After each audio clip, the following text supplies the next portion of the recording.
नमस्कार दोस्तों क्या यूएस और ईरान के बीच जो युद्ध है वो खत्म हो चुका है। मैं ऐसा इसलिए कह रहा हूं क्योंकि पिछले 48 आवर्स में डोनाल्ड ट्रंप पूरी तरह से बैकफुट पर चले गए हैं। उनका जो बयान है उसमें बड़ा अंतर आपको देखने को मिलेगा। जस्ट एक दिन पहले ही उनका बयान आया था कि ये जो 48 आवर्स में सीज फायर खत्म हो रहा है। आप सब जानते हैं 15 दिन का सीज फायर लगाया गया था यूएस और ईरान के बीच में। ये जो खत्म होने वाला था उसके पहले उन्होंने क्लियर कट वार्निंग दे दी थी, lots of bombs starts going of. हम बहुत सारे बॉम्ब्स गिराएंगे ईरान के ऊपर अगर वो यहाँ पर वॉर को एंड नहीं करता है। ईरान ने तो वॉर एंड नहीं किया अपनी तरफ से, लेकिन डोनाल्ड ट्रंप को फाइनली यहाँ पर सीज फायर को अनिश्चित काल तक के लिए एक्सटेंड करना पड़ा। मतलब डोनाल्ड ट्रंप, अमेरिका, सोच के देखिए, वो बैकफुट पर चला गया है। उनका यह कहना है कि हम यहां पर सीज फायर को हमेशा तक के लिए, मतलब जब तक होगा तब तक होगा, नहीं पता किसी को, लेकिन अभी के लिए कोई डेडलाइन नहीं दिया गया है, लेकिन इसको एक्सटेंड कर दिया गया है। और इसमें पाकिस्तान का इंपॉर्टेंट रोल है, ऐसा डोनाल्ड ट्रंप का कहना है कि क्योंकि पाकिस्तान ने बोला इसलिए हम ऐसा करें। क्योंकि डोनाल्ड ट्रंप खुद से थोड़ी कहेंगे, क्योंकि ईरान तो पब्लिकली कह नहीं रहा है कि सीज फायर एक्सटेंड करो या कुछ भी करो। ये तो डोनाल्ड ट्रंप कह रहे हैं ना, तो किसी ना किसी के ऊपर तो ये चीज डालनी है। तो पाकिस्तान को इससे क्या फायदा होगा, ओवरऑल इंपैक्ट क्या होगा, और स्ट्रेट ऑफ हॉर्मुज ओपन है या क्लोज है, ये सब कुछ मैं आपको बताऊंगा। चलिए शुरुआत करते हैं। लेकिन उससे पहले एक बहुत ही इंपॉर्टेंट खबर दोस्तों, अगर आप में से जो भी लोग यूपीएससी की तैयारी करें, सिविल सर्विसेज दिवस के मौके पर हम 50% फ्लैट डिस्काउंट सभी यूपीएससी कोर्सेज पर लाए हैं। कोई भी, अगर आप 2027 हो, 28 हो, कोई भी बैच लेते हैं, स्पेशली 24 अप्रैल तक अगर आप ये बैच लेते हो, कोई भी प्रॉब्लम है, दिक्कत है, ये फोन नंबर दिया, आप इस पे कॉल करिए, मेरी टीम आपको अच्छे से गाइड करेगी। And use this code Ankit live maximum discount के लिए। चलिए शुरुआत करते हैं। सबसे पहले ये देखते हैं कि पिछले 48 आवर्स में हुआ क्या। डोनाल्ड ट्रंप ने पहले ये अनाउंस कर दिया, Iran must agree to peace terms within 48 hours, क्योंकि जो सीज फायर लगाया गया था 15 दिन का, वो खत्म होने वाला था। तो ट्रंप ने साफ साफ कह दिया कि अगर यहां पर ईरान हमारे पीस टर्म्स को नहीं माना अगले 48 आवर्स में, तो यहां पर बॉम्ब वगैरह हम उसके ऊपर गिराएंगे। और इसीलिए आपने देखा होगा जेडी वांस वगैरह भी रवाना हो चुके थे अमेरिका से पाकिस्तान के लिए, ताकि यहां पर चीजों को ठीक किया जाए। और ये कोर्सिव डिप्लोमेसी है, मतलब एक तरफ थ्रेट ऑफ फोर्स और दूसरा यहां पर लिमिटेड टाइम प्रेशर, ये ईरान के ऊपर डालने की कोशिश की जा रही थी। और इसके पीछे का लॉजिक क्या था कि यहां पर ईरान को जल्दी से कंसेशन में ले आओ, यहां पर जो लॉन्ग नेगोशिएशन चलता है उसको अवॉइड करो। साथ ही साथ जो अपना इमेज है, डोनाल्ड ट्रंप को यह लग रहा था कि ऐसा बोलकर वो अपने इमेज को और ज्यादा मजबूत करेंगे। लेकिन प्रॉब्लम इसमें क्या होती है ना, कि डेडलाइन में आपके पास फ्लेक्सिबिलिटी नहीं रहती है। अगर ईरान चीज़ों को नहीं माना, या फिर माना भी नहीं है एक तरह से अगर आप देखो, तो यहाँ पर फ्लेक्सिबिलिटी नहीं रहेगी और इसकी वजह से आपकी क्रेडिबिलिटी लूज हो जाएगी। और यही चीज़ ट्रंप के साथ हुआ है। और आप देख सकते हो, सबसे पहले यहाँ पर एक एक करके मैं आपको बताता हूँ। सबसे पहले ट्रंप ने बोला कि जल्दी यहाँ पर बॉम्बिंग स्टार्ट होगी ईरान के ऊपर, और इस बार ऐसा हम करेंगे कि पूरा ईरान हमेशा के लिए खत्म हो जाएगा। दूसरा, फिर यहाँ पर 48 आवर्स का डेडलाइन दे दिया गया।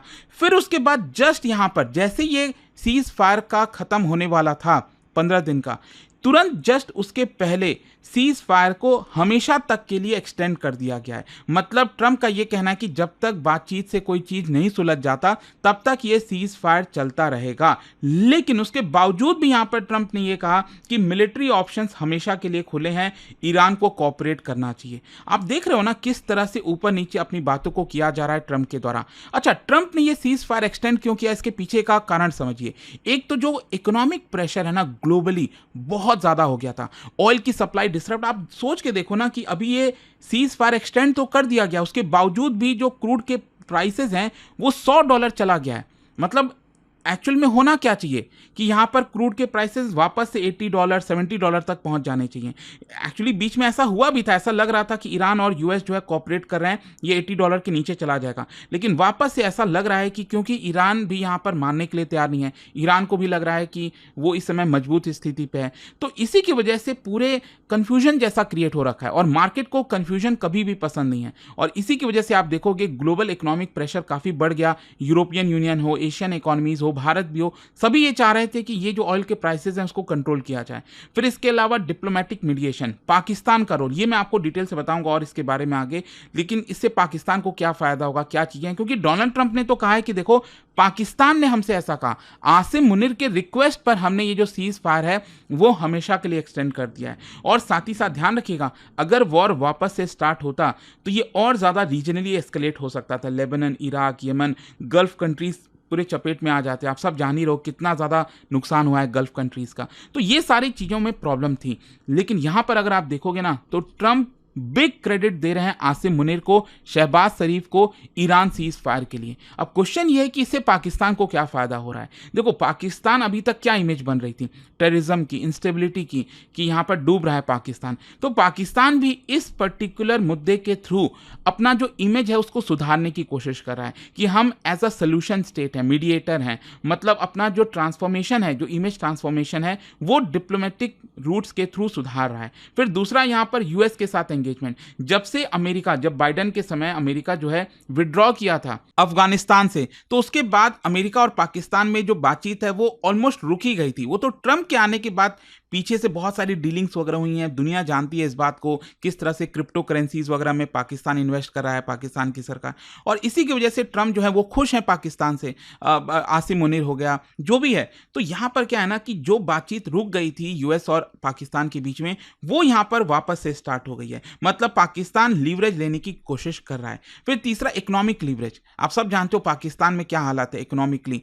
ऑयल के प्राइसेस बहुत ज़्यादा बढ़ गए हैं, इन्वेस्टर्स का कॉन्फिडेंस डूबा हुआ है, आईएमएफ वगैरह की तरफ से उतना अच्छे से लोन नहीं मिल पा रहा था। लेकिन ये सारी चीज़ों की वजह से वापस जो है पाकिस्तान को इकोनॉमिक मदद मिल जाएगी। फिर रीजनल पावर कंपटीशन भी है ना, पाकिस्तान टर्की के साथ, सऊदी अरब, कतर, सबके साथ compete कर रहा है कि इस्लामिक वर्ल्ड में किसकी लीडरशिप बनेगी, उसमें पाकिस्तान आगे बढ़ना चाहता है। फिर इसके अलावा डोमेस्टिक पॉलिटिकल गेन, मतलब पाकिस्तान के लोग भी तो काफ़ी समय से नाखुश थे पाकिस्तान सरकार से, लेकिन यहाँ पर एक चूरन जैसा उनको मिल जाएगा कि देखो भाई, हमने तो यहाँ पर ये सीज फायर कराया, दुनिया भर में जो है कितनी हमारी इज्जत बढ़ रही है। तो वो भी एक तरह से दिखाया जाएगा, लेकिन रियलिटी कुछ और ही है। क्योंकि ध्यान रखिएगा, ये जो सीज फायर है वो कब टूटेगा, क्या होगा, पाकिस्तान किस तरह से इसमें फंस जाएगा। क्योंकि ट्रंप ने एक तरह से पाकिस्तान के कंधे से गोली चलाने की कोशिश की। यहां पर ईरान ने तो सीज फायर के बारे में बात ही नहीं किया। ट्रंप तो ये कह रहे हैं कि क्योंकि पाकिस्तान ने हमसे ऐसा कहा है इसलिए हम ऐसा कर रहे हैं। तो आप समझ सकते हो कि कितना डेलिकेट मामला है। खैर, यहां पर आपको मैं दिखा भी दूं, ईरान ने स्ट्रांगली इसको रिजेक्ट किया है। ईरान का ये कहना है a ruse for a surprise attack. Iran ये कह रहा है कि ये जो अमेरिका कर रहा है ना, कि अनिश्चित काल तक के लिए सीज फायर को एक्सटेंड कर दिया गया है, ये फायदा उठाने की कोशिश की जा रही है अमेरिका के द्वारा। और ऐसा क्यों है मैं आपको बताता हूं। ईरान का ऐसा मानना है कि ये ट्रैप है। ट्रैप इसलिए है क्योंकि कॉन्ट्रडिक्शन है ना, एक तरफ आप सीज फायर की बात करो, दूसरी तरफ मिलिट्री प्रेशर डाल रहे हो। यूएस अगर आप देखोगे, हम ट्रंप क्या कह रहे हैं कि हम सीज फायर लगा रहे हैं, लेकिन दूसरी तरफ मिलिट्री डिप्लॉयमेंट अभी भी चल रहा है। जो नेवल प्रेजेंस है अमेरिका का ईरान वाटर के नज़दीक, वो भी अभी चल रहा है। तो ईरान का इंटरप्रिटेशन ये है कि अगर आप पीस चाहते हो तो वॉर के लिए क्यों प्रिपेयर हो रहे हो। इसका मतलब ये हुआ कि जानबूझकर आप सीज फायर दिखा रहे हैं, लेकिन एक्चुअल में आप हमारे ऊपर दोबारा वॉर करने वाले हो। ठीक है। दूसरा है स्ट्रैटेजिक पॉज डॉक्ट्रिन का डर। क्योंकि आप देखिए, जब भी इस तरह की सिचुएशन होती है ना, कई बार ऐसा हुआ है कि आप पॉज करते हो, अपने आप को रीग्रुप करते हो और ज़्यादा बड़े स्तर पर हमला करते हो। तो ईरान को भी ये डर है कि ये एक प्रकार से जानबूझकर पॉज किया जा रहा है अमेरिका के द्वारा, ताकि वो अपने हथियार वगैरह सभी को एक प्रकार से रीग्रुप कर सके और फिर अटैक करे। और तीसरा, एक और चीज़ समझिए, हिस्टोरिकल मिसट्रस्ट है। मतलब ईरान का ऐसा सोचना कि अमेरिका इस समय ट्रैप में हमें डाल रहा है, ये कोई सिर्फ करंट कॉन्टेक्स्ट में नहीं है।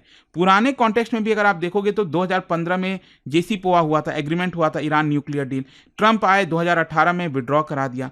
तो यहाँ पर जब ईरान कॉपरेट करने के लिए रेडी होता है, फिर अचानक से सरप्राइज अटैक हो जाता है ईरान के ऊपर। तो इसीलिए ईरान को लगता है कि ये डिप्लोमेसी जो है वो एक टैक्टिकल कवर है यहाँ पर हमारे ऊपर दोबारा अटैक करने के लिए। और फिर इसके अलावा ट्रंप का जो मैसेजिंग है वो भी काफी मिक्स है। ट्रंप ने अभी भी कहा ना कि सीज फायर हम एक्सटेंड कर रहे हैं, लेकिन मिलिट्री ऑप्शंस अभी भी खुला हुआ है। तो इसी की वजह से ईरान जो है इस चीज के ऊपर अच्छे से विश्वास नहीं कर पा रहा है। अच्छा, यहां पर आप देख सकते हो कि सिचुएशन इतना अनस्टेबल क्यों है, क्योंकि कोई म्यूचुअल एग्रीमेंट थोड़ी हुआ है। यूएस सीज फायर अनाउंस कर रहा है, ईरान इसको रिजेक्ट कर रहा है। तो टेक्निकली तो कोई सीज फायर एग्जिस्ट करता ही नहीं है, ना तो कोई पेपर में कहीं पर कुछ लिखा हुआ है। फिर दूसरा, मिलिट्री रेडीनेस। दोनों साइड अपने आप को प्रिपेयर करके रखे हुए हैं, और थोड़ा भी मिस कैलकुलेशन ना वापस से वॉर को स्टार्ट करा देगा। फुल स्केल वॉर कब हो जाएगी आपको पता भी नहीं चलेगा, क्योंकि किसी भी प्रकार का शांति, ऐसा जो लग रहा है ना कि चीजें शांत हो जा रही हैं, मतलब अभी तक तो नहीं है। जब तक ईरान भी इस चीज को एक्सेप्ट नहीं करता, वो अदरवाइज बहुत मुश्किल होगा। इनफैक्ट आप देख सकते हो जेडी वांस पाकिस्तान आने वाले थे, उन्होंने अपना अचानक से लास्ट मोमेंट पर जो विजिट है उसको होल्ड पर डाल दिया। इनफैक्ट मुझे तो ऐसा लग रहा है वो रवाना हो चुके थे और उसके बाद जो है बीच में ही बोला गया कि नहीं अभी वापस आ जाओ, क्योंकि ईरान रेडी नहीं था बातचीत करने के लिए। खैर लास्ट में क्वेश्चन ये आता है कि फिर स्ट्रेट ऑफ हॉर्मुज क्लोज है या बंद है, क्योंकि ये बहुत बड़ा मुद्दा है ना। देखो ध्यान रखिएगा, अगर स्ट्रेट ऑफ हॉर्मुज जो है नॉर्मल हो जाता तो आज ऑयल के प्राइसेस $100 के पार नहीं होते जो क्रूड ऑयल है। जब तक यहां पर नॉर्मलसी नहीं आएगी तब तक प्रॉब्लम क्रिएट रहेगा, क्योंकि ध्यान से समझिए टेक्निकली तो इसको बोला जा रहा है कि ओपन है, दोनों साइड कह रहे हैं कि हाँ ओपन है कोई दिक्कत नहीं है, लेकिन एक्चुअल में अगर आप देखोगे तो यहां पर हैवी मिलिट्री डिप्लॉयमेंट है और जब तक वो रहेगा तब तक शिप आसानी से गुजर नहीं सकती हैं, उनको वार्निंग दी जा रही है। तो इसका मतलब अभी भी स्ट्रेट ऑफ हॉर्मुज में प्रॉब्लम चल रही है, यहां पर चीजें नॉर्मलसी नहीं आई है और देखते हैं आगे इसको लेकर क्या होता है। बट आई होप कि इस वीडियो के थ्रू अभी जो बिग पिक्चर है इस समय ओवरऑल सिनेरियोस का वो आपको समझ में आ गया होगा। और जाने से पहले एक इंटरेस्टिंग क्वेश्चन आप सभी के लिए, क्या बता सकते हो which one of the following state is often compared with the straight of Hormuz? मतलब जैसे स्ट्रेट ऑफ हॉर्मुज एक ग्लोबल चोक पॉइंट कहते हैं, इनमें से कौन सा ऐसा स्टेट है जिसको हॉर्मुज से कंपेयर किया जाता है? और इसका राइट आंसर आप सब जानते हैं, मेरे इंस्टाग्राम पर तो मिलेगा ही, वहां पर अगर आप नहीं कोई बात नहीं टेलीग्राम से ले सकते हैं इसका सही उत्तर। और दोस्तों जैसा आप सब जानते हो, अगर आप यूपीएससी की तैयारी कर रहे हैं, कोई भी बैच चाहते हैं, अभी सिविल सर्विसेज डे के मौके पर 50% फ्लैट डिस्काउंट सभी कोर्सेज पर आपको दिया जा रहा है। आपको यूज करना है ये कोड अंकित लाइव मैक्सिमम डिस्काउंट के लिए और यूज दिस कोड। ये फोन नंबर है, कोई डाउट है प्रॉब्लम है बैच से रिलेटेड इस पे कॉल कर लीजिए। एंड अभी 8th के दौरान स्टडी IQ IAS, आपका सिलेक्शन हमारा मिशन।